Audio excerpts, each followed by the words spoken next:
খাতনা করে দিলে আপনি মুসলমান হবেন তা না। আপনাকে মুসলমান হওয়ার জন্য ইব্রাহিম নবীর দিকে তাকানো লাগবে। হযরত ইব্রাহিম গাছের মাথায় কোড়াল দিয়ে কাঠ কাটছিলেন। আল্লাহ তাআলা বলেন আসলিম ইয়া ইব্রাহিম, আত্মসমর্পণ করো ইব্রাহিম। হযরত ইব্রাহিম ডাক দিলেন মালিক, গাছের মাথায় কোড়াল দিয়ে কি করে আত্মসমর্পণ করি? আল্লাহ তাআলা বললেন ওখানেই বসে খাতনা করে বলো আসলামতু লিরাব্বিল আলামিন। ইসলামিক লাইফ, জীবন গড়ুন কোরআন সুন্নাহর আলোকে। এই কলবের নাম নিয়ে ব্যবসা করে খাচ্ছে, বিশেষ করে পীরের নামে যারা ভণ্ডামি করে তারা। আপনাকে আমি দলিল দিয়ে বলছি, কলবুন শব্দটা কোরআনে কারিমে আল্লাহ দিয়েছেন, নবীজি হাদিসে দিয়েছেন, এবং বিজ্ঞান এই দুইটা শব্দ নিয়ে এখন গবেষণা চালিয়ে এর অবস্থান পর্যন্ত ক্লিয়ার করে দিয়েছে। ১৫০০ বছর আগে হয়তো কম্পিউটার ছিল না, ছিল ইন্টারনেট, গবেষণাগার ছিল।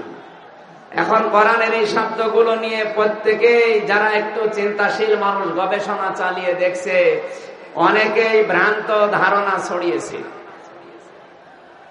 মানুষের মন যেন একটু দুনিয়ার সব জায়গা থেকে ফিরে এসে আল্লাহর দিকে নিবিষ্ট হয়। এই জন্য হয়তো ওই সমস্ত আল্লাহর বুজুর্গ বান্দাগুলো চেষ্টা চালিয়েছিলেন জিকিরের নাম দিয়ে কলব পরিষ্কারের যে বিষয়টা। অথচ কলব পরিষ্কার করার জন্য মহান রব্বুল ইজ্জাত আল জালাল নবীজির মাধ্যমে দুইটা জিনিস দিয়েছেন। ১ নম্বরে কোরআনে কারীম, ২ নম্বরে মরণের স্মরণ। আপনি যদি আপনার কলব পরিষ্কার করতে চান, কোরআনে কারীমের সাথে সম্পর্ক বাড়ানো লাগবে। লা তুহসা আজাইবুহু ওয়া লা তুবলা গারাইবুহু। আল্লাহ তাআলা বলেন এমন ভাবে কোরআনে কারীম আমি দুনিয়ায় নাযিল করেছি, কোনদিন কোরআন পুরাতন হবে না। জোরে বলেন সুবহানাল্লাহ। ২ নম্বরে কোরআনে কারীম কোনদিন মানুষের কাছে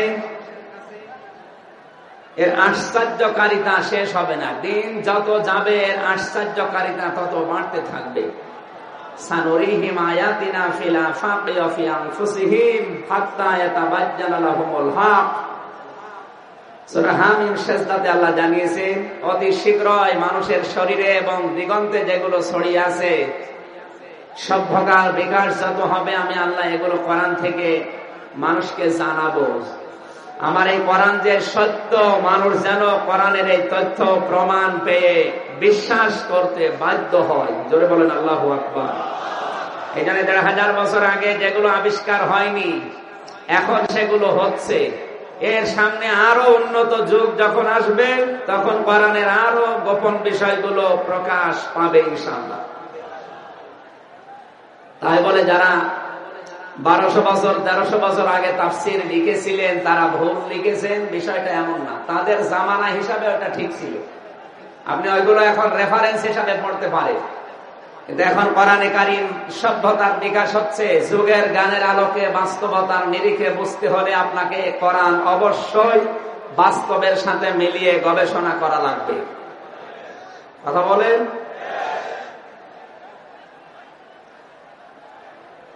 কোরআনে কারীম জানিয়েছে ওয়া'ইদ্দু লাহুম মাসতাতা'তুম মিন কুওয়াতি ওয়া মির রিবাতিল খাইলি তুরহিবুনা বিহি আদুওয়াল্লাহি ওয়া আদুওয়াকুম ওয়া আখারিনা মিন দুনিহিম। সূরা আনফালের ৬০ নম্বর আয়াতে আল্লাহ জানিয়েছেন, হে নবী, এই পৃথিবীতে কাফের বেঈমানেরা ইসলাম ধ্বংস করার জন্য যেগুলো হাতে নিয়েছে, আপনি আপনার উম্মতদেরকে সাথে নিয়ে ওইগুলো উল্টিয়ে ইসলামের পক্ষে কাজে লাগান। আজ বিশ্বে ইসলামের শব্দগুলোকে কালার করার জন্য সবচাইতে বেশি যে বিষয়টা কাজ করছে সেটা তথ্য সন্ত্রাস, যেটা মিডিয়ার মাধ্যমে, ইলেকট্রিক মিডিয়া, প্রিন্টিং মিডিয়া, এগুলোর মাধ্যমে ওরা হাতে দিয়ে ছড়াচ্ছে। সুতরাং আজ আমরা ইসলামকে যদি উদ্ভাসিত করতে হয়, উপরে তুলতে হয়, বিজয় করতে হয়, অবশ্যই আমাদেরকে মিডিয়াগুলো হাতে নেওয়া লাগবে। কিন্তু এখন বাস্তবের দিকে তাকালে যেটা মনে হচ্ছে, কিছু নামধারী আলেম এমন এমন ফতোয়া দিচ্ছে মিডিয়ার ব্যাপারে, টিকে থাকাই মুশকিল। না, এর শব্দ বেশি আসে। কথা বন্ধ করবেন না নাকি? মনোযোগ করে দিলাম আমি, অন্তত আর যারা আছে তাদের নিয়ে আসি। আপনি এসেছেন এখানে আখিরাতের পুঁজি তৈরি করার জন্য, আপনার কিন্তু গোনা হচ্ছে ভাই। ওয়াইদা করিয়াল কোরআনু ফাসতামিউ লাহু ওয়ানসিতু লাআল্লাকুম তুরহামুন। এই আয়াত অনুযায়ী আমার মনে হচ্ছে আমাদের এখন আমলনামায় গোনা হচ্ছে, সুতরাং একটু স্টপ, কথা বন্ধ করেন। আমার ভাইরা, 1200 বছর 1300 বছর আগের লেখা তাফসীর আপনাকে পড়তে আমি নিষেধ করি না, পড়েন, ওটা রেফারেন্স হিসাবে রাখবেন। বাস্তবে এখন কোরআন বোঝার জন্য আধুনিক তাফসীর দরকার। যুগের জ্ঞানের আলোকে বিজ্ঞানের সাথে মিলিয়ে যেগুলো বানানো হচ্ছে, লেখা হচ্ছে, এগুলোকে আপনি একটু সামনে রাখেন। পৃথিবীর অনেক কিছু আপনার এই মেধার ভেতরে আসবে ইনশাআল্লাহ। আমি বলতে চাই, এখানে পৃথিবীর দিক দিগন্তে যেগুলো ছড়িয়ে আছে, 1200 বছর আগে যে সমস্ত মানুষেরা কোরআনের কথাগুলো ছড়িয়েছে এই কলব দিয়ে, তারা হয়তো কম্পিউটার বিজ্ঞান এভাবে না পাওয়ার কারণে তাদের মন মতো করে ছড়িয়েছে। কলব মানুষের বুকের 2 আঙ্গুল নিচে অবস্থান করে, একথা আমরা জানতাম। আল্লাহ পাক সূরা হজের 46 নম্বর আয়াতের শেষে যে তথ্যটা দিয়েছেন, এটা বিজ্ঞান ছাড়া বোঝানো সম্ভব না। فَإِنَّهَا لَا تَعْمَى الْأَبْصَارُ وَلَكِنْ تَعْمَى الْقُلُوبُ الَّتِي فِي الصُّدُورِ। জোরে বলেন আল্লাহু আকবার। আল্লাহ পাক বলেন, প্রকৃতপক্ষে তাদের চোখ অন্ধ হয়নি, বরং তাদের কলব অন্ধ হয়ে গেছে। যেটা আছে সেন্ট্রাল নার্ভাস সিস্টেম, তার মানে ব্রেনের অগ্রভাগে। আর আমরা সবাই জানি এখানে ব্রেন বুকে থাকে না, থাকে মাথায়। কোথায়? আরো জোরে বলা লাগবে। এই তথ্যটা নবীজি 1500 বছর আগে দিয়েছিলেন, কিন্তু সভ্যতার বিকাশ না হওয়ার কারণে হয়তো অনেকে গবেষণা করে পারে নাই। এখন বিজ্ঞান এই তথ্যগুলো কম্পিউটারের ভেতরে দিয়ে দেখতেছে যে নবীজির কথা বাস্তবের সাথে কত মিলে গেছে। আলা ইন্না ফিল জাসাদি মুদগাতুন ইদা সালুহাত সালুহাল জাসাদু ওয়া ইদা ফাসাদাত ফাসাদাল জাসাদু আলা ওয়াহিয়াল কলব। আল্লাহর নবী বলেন, অবশ্যই মানুষের এই 3.5 হাত বডির ভেতরে একটা গোশতের টুকরা আছে। এটা যখন ভালো হয়ে যায়, পুরা মানুষটা ভালো হয়ে যায়। আর এইটা যখন খারাপ হয়ে যায়, এ পুরা মানুষটাই খারাপ হয়ে যায়। আলা, জেনে রাখো, ওয়াহিয়াল কলব, ওই গোশতের টুকরার নাম হচ্ছে কলব। নাম কি? আরো জোরে বলেন।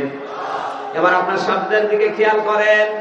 আলা অবশ্যই, ইন্না নিশ্চয়, ফিল জাসাদি শরীরের ভেতরে, মুদগাতুন একটা গোশতের টুকরা আছে। বিজ্ঞান এই মুদগা শব্দ নিয়ে কম্পিউটারের ভেতরে দিয়ে দেখেছে 3টা বিষয় কম্পিউটার চাচ্ছে। মুদগা হওয়ার জন্য শর্ত দিয়েছে বিজ্ঞান 3টা। 1 নম্বরে ওর ভেতরে কোনো আঁশ থাকতে পারবে না। 2 নম্বরে ওখানে রক্ত এবং চর্বি থাকবে। 3 নম্বরে রাবারের উপরে কামড় দিলে যেমন দাগ বসে যায়, দোড়া কাটা ভাব হয়, ওই রকম চিহ্ন দেখা যাবে। লক্ষ্মীপুরবাসী, আমাদের বাম স্তনের 2 আঙ্গুল নিচে যে গোশতের টুকরা আছে, এখানে হয়তো রক্ত এবং চর্বি পাওয়া যাবে এবং দোড়া কাটা ভাবও দেখা যাবে। কিন্তু শরীরে এমন কোন গোশতের টুকরা নেই যে গোশতের টুকরার ভেতরে আঁশ নেই। আছে? বলেন। প্রতিটি গোশতের টুকরায় আঁশ বাধ্যতামূলক থাকবে, কিন্তু একটা জায়গা যেখানে ব্রেন, মগজ, এর ভেতরে কোনো আঁশ আপনি পাবেন না। ব্রেনের ভেতরে আঁশ আছে, মগজের ভেতরে আঁশ আছে, বলেন। তাহলে বিজ্ঞানের এই থিওরির সাথে কোরআনে কারিম এবং হাদিসের এই থিওরি মিলছে। বুকের এইটা না, মাথার এটা কথা বলে না কেন? সেন্ট্রাল নার্ভাস সিস্টেম, যেটা ব্রেনের অগ্রভাগে স্নায়ুতন্ত্রের কেন্দ্রীয় বিন্দু, তার মানে আমরা যেটা বাংলায় বললে বুঝি মাথার সামনে। আর মানুষ চিন্তা ভাবনাও করে এইটা দিয়ে। এইটা যখন ভালো হয় লোকটা ঘুষ খায় না, এইটা ভালো হলে মানুষ জেনা করে না, এইটা ভালো হলে মানুষ দুর্নীতি করে না, এইটা ভালো হলে মানুষ চুরি ডাকাতি করে না। আর এইটা যদি খারাপ হয়ে যায়, আপনার বাম স্তনের 2 আঙ্গুল নিচে যেটা আছে, সাবান দিয়ে, সোডা দিয়ে, শ্যাম্পু দিয়ে যতই আপনি পরিষ্কার করেন, ও চুরি করবে, ডাকাতি করবে। কথা বলে না কেন? পীর সাহেবদের এই সিস্টেমটা আজ হাজার হাজার পীরের সিস্টেম বাদ হয়ে যাবে যদি আপনি এই শব্দটা একটু বুঝে নেন। আল্লাহ জানিয়েছেন যে আপনার কলব যদি পরিষ্কার হয় আপনি পরিষ্কার, বুক পরিষ্কার হলে আপনি পরিষ্কার। এ কথা আমরা কোরআনে কারিমে হাদিসে বিজ্ঞানের সাথে মিলাতে পারছি না। তাহলে এই দেশে যারা মুরিদদেরকে শিক্ষা দেয় যে বাম স্তনের 2 আঙ্গুল নিচে যে গোস্তের টুকরা আছে, যত ইল্লাল্লাহর ধাক্কা দেবে ওটা পরিষ্কার হবে, এটা পুরাটাই বানোয়াট। এতদিন যারা এই কথা বলে মানুষদের সাথে ব্যবসা করে খাচ্ছে, ওরা এখন আমাকে ছেলের মতো আদর করবে, বলবে আমার ব্যবসা গেল।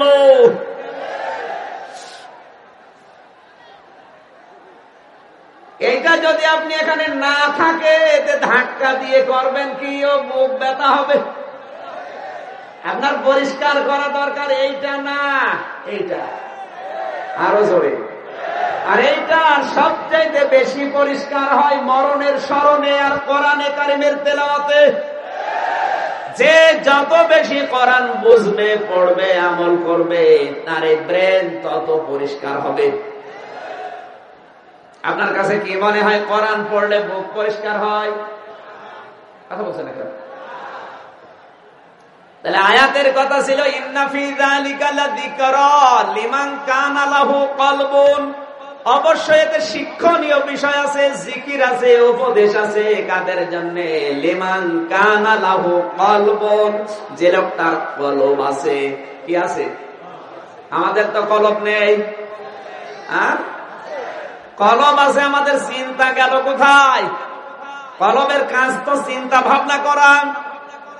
কি 3 প্রকার কলব দিয়ে আল্লাহ মানুষদেরকে দুনিয়ায় পাঠিয়েছেন। 1 নম্বরে কলবে সালিম। কিয়ামতের দিন যে কলবে সালিম ছাড়া আল্লাহর দরবারে রক্ষা পাওয়া যাবে না।